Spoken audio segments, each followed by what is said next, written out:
નમસ્કાર દોસ્તો, કેમ છો દોસ્તો? ઘણા લોકોને કોઈક કામ બાબતની વાત હોય, A to Z કોઈ પણ કામ હોઈ શકે છે. તો ક્યારેક આપણને એવું થાય કે યાર સમજી લો કે આપણે કોઈક કામ એવું કરવા બેઠા છીએ, તો આપણને એ કામ માત્ર ને માત્ર આપણે કામ ખાલી સમય પસાર કરવા કરીએ, અથવા તો રોજગારી મેળવવા કરીએ, અથવા તો કોઈને સારું લગાડવા કામ કરીએ. એટલે કામ કરવા માટેના ઘણા બધા રસ્તાઓ છે, અલગ અલગ ઘણા બધા કારણોસર આપણે કામ કરીએ છીએ. આપણે કોઈ જગ્યાએ મજૂરી કરવા ગયા હોય તો હાજરી પૂરવા માટે, હાજરી આપણી ભરાવવા માટે, એટલે કે એ દિવસ ભરવા માટે પણ આપણે કામ કરતા હોય છે. તો ક્યારેક કોઈક લોકોને સારું લગાડવા માટે પણ કરતા હોય છે. એવું નથી દોસ્તો, કામ જો તમે કંઈ ગમે તે વોટેવર ગમે તે કામ કરો મિત્રો, પણ તમને કામ સારું લાગવું જોઈએ, તમને કામમાં ઇન્ટરેસ્ટ આવવો જોઈએ, તમને કામ કરીને ખુશી મળવી જોઈએ. કામ કરવા તો ગમે તે કામ છે, પણ એ કામમાં તમને ઇન્ટરેસ્ટ બી હોવો જોઈએ, ખુશી મળવી જોઈએ, મજા આવી જોઈએ. જો મિત્રો કામમાં મજા આવે ને, તો જ એ કામ આપણે એ કામમાં સફળ થઈ શકીએ. બાકી કોઈને સારું લગાડવા યા હાજરી પુરાવવા માટે, ખાલી રોજગારી મેળવવા માટે જો કામ કરો ને, તો એ આ વસ્તુ ખાસ ધ્યાન રાખજો, નોટ કરજો.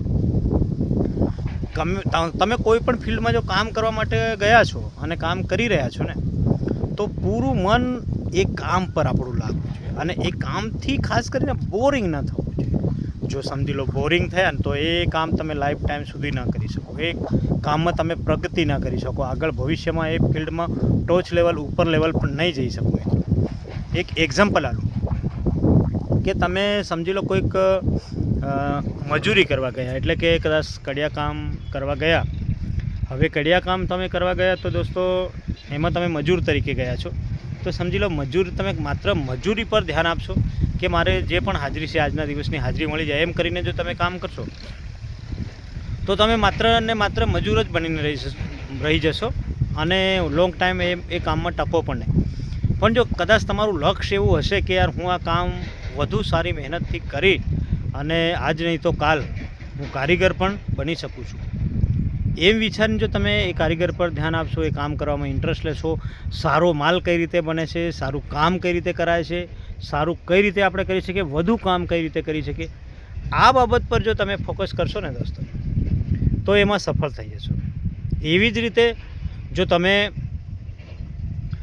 સમજી લો કોઈ પણ ફિલ્ડનું ગમે તે કામ કરવા ગયા, તો એમાં પૂરું ઇન્ટરેસ્ટ, 100% ધ્યાન, અને એ કામ કરવાની ઈચ્છા શક્તિ આપણી ખૂબ હોવી જોઈએ, તો જ આપણે સફળ થઈ શકીએ દોસ્તો. બાકી જો આપણે કામ કરવા બોરિંગ થતા હોય, આપણે જે પણ કામ કરી રહ્યા છીએ એમાં જો બોરિંગ થતા હોય ને દોસ્તો, તો સમજી લેવું કે એ કામ આપણે લોંગ સમય સુધી એ કામ નહીં કરી શકીએ, લાંબો સમય સુધી એ કામ આપણે કરી જ નહીં શકીએ દોસ્તો. કેમ કે આપણે બોરિંગ જો થતા હોય તો કામ કરી જ નહીં શકીએ. જો તમને એ કામ કરવામાં મજા આવતી હોય, હા કદાચ સમયનો અભાવ હોય, પણ તમને એ કામમાં મજા આવતી હોય, તમને કામ ખૂબસૂરત આવડતું હોય, તો જ તમે એ કામમાં ટકી શકશો. તેવી જ રીતે મિત્રો સંબંધોમાં પણ એવું છે. જો કોઈ વ્યક્તિ સાથે તમને મજા આવતી હોય, એ વ્યક્તિ તમને પસંદ હોય, મજા આવતી હોય, એની વાતો ગમતી હોય, બધી જ રીતે તમને તમારા લાયક એ વ્યક્તિ લાગતું હોય ને, તો જ મિત્રો તમે એના સાથે લાઈફ ટાઈમ સુધી સંબંધો રાખી શકો. એની દરેક બાબતમાં તમને સારી લાગતી હોય, નાની મોટી લડાઈ ઝઘડો થાય છતાં પણ એ વ્યક્તિ તમને ગમતું હોય, સારું લાગતું હોય, તો તમારો લાઈફ ટાઈમ સુધી સંબંધ ક્યારે નથી તૂટવાનો મિત્રો. પણ જો તમે એની વાતોથી બોરિંગ, એ તમને પસંદ ના હોય, કંઈક ને કંઈક રીતે જબરજસ્તી તમે રહેતા હોય, એનાથી બોરિંગ થતા હોય, એની હાજરી તમને ના ગમતી હોય, એના શબ્દો ના ગમતા હોય, એનું વર્તન ના ગમતું હોય, તો મિત્રો સંબંધ તમે કઈ રીતે રાખી શકો? એ શક્ય નથી. એટલે આ બધું શક્ય ક્યારે છે? એક વ્યક્તિના જીવનમાં બધું શક્ય ક્યારે છે દોસ્તો, કે તમે ગમે તે કામ કરો. અત્યારે મેં જણાવ્યું, તમે ડ્રાઇવિંગ કરતા હોય તો ડ્રાઇવિંગમાં તમને 100% ઇન્ટરેસ્ટ હોવો જોઈએ, તમને મજા આવી જોઈએ, એ ડ્રાઇવિંગમાં એન્જોય કરવું જોઈએ ને, તો જ તમે એ વધુ સારી રીતે કામ કરી શકશો અને ખૂબ સુંદર કામ કરશો અને મજા પણ આવશે મિત્રો. સાથે પૈસા પણ કમાશો, ખૂબ પૈસા કમાશો મિત્રો, ગમે તે કામ, અને ફિલ્ડમાં ના તમે વિદ્વાન બની જશો, ખૂબ જાણકારી પણ મળી જશે. એટલે મેં ઘણા લોકોને એવાને જોયા છે દોસ્તો કે યાર મને યાર આ કામ તો છે સારું પણ મને નથી ગમતું યાર, મને મજા નથી આવતી યાર, સારી ઇન્કમ નથી થતી યાર, સારો પગાર નથી, ટાઈમ વધારે છે, આટલો ટાઈમમાં નહીં મજા આવે યાર, દિવસ વહેલો નહીં જાય, બોરિંગ થઈ જવાય, કંટાળી જવાય, થાકી જવાય. આ બધી વાતો મેં સાંભળી છે. પણ મિત્રો કોણ થાકે છે કે જે વ્યક્તિને ઇન્ટરેસ્ટ નથી ને એ કામમાં, જે વ્યક્તિ મન લગાવીને કામ નથી કરતું, એને ઇન્ટરેસ્ટ નથી, એના મનને ખુશી નથી મળતી ને એ વ્યક્તિ જ કોઈ પણ કામમાં થાકી જાય. એ માત્ર એના કામ ગમે તે કામમાં થાકી જાય છે દોસ્તો, એટલે એને પછી એ કામ છોડી દેવું પડે છે. એટલે મિત્રો પસંદગી એવા કામની કરો કે તમને મજા આવે.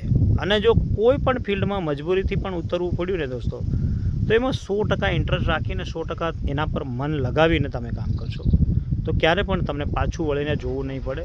ભવિષ્યમાં ખૂબ સારી પોસ્ટ પર પહોંચી જશો, ખૂબ જ સારા એવા કામ પણ કરશો મિત્રો. અને લોકોને સલાહ આપશો, એ બાબતનું ગાઈડલાઇન પણ લોકોને આપશો. એટલે જ્યાં પણ છો, જે પણ ફિલ્ડમાં છો, કોઈ પણ ફિલ્ડને નાની ના સમજતા, કોઈ પણ કામને નાનું ના સમજતા. લોકો શું વિચારશે, હું આ કામ કરીશ તો મને શરમ આવશે, પેલા લોકો આવું કામ કરે તો હું એવું કામ કરું, આ ના કામ સારું નથી, તમને ફાવે છે પણ લોકોની ચિંતા કરો છો. બધા ઘણા બધા યાર રીઝનો હોઈ શકે છે કામ ન કરવાના, એટલે તમારું મૂડ કદાચ એમાં નહીં પણ લાગે દોસ્તો, એવું પણ હોઈ શકે છે. એટલે આ બધા પ્રકારની ચિંતા કર્યા વગર દોસ્તો માત્ર ને માત્ર કામ પર ધ્યાન રાખો, ફૂલ ઇન્ટરેસ્ટથી કામ કરો, ખૂબ જ આગળ જશો અને એક દિવસ એ જ કામમાં તમે નામ પણ કમાશો મિત્રો. આ મારી સુપરસ્ટાર દેશપ્રેમી ચેનલમાં અવારનવાર આવા વિડીયો મોટિવેશન આવતા રહે છે. તો તમને મારો આ વિડીયો ગમે હોય તો લાઇક, શેર, સબસ્ક્રાઈબ જરૂરથી કરી દેજો. Bye bye.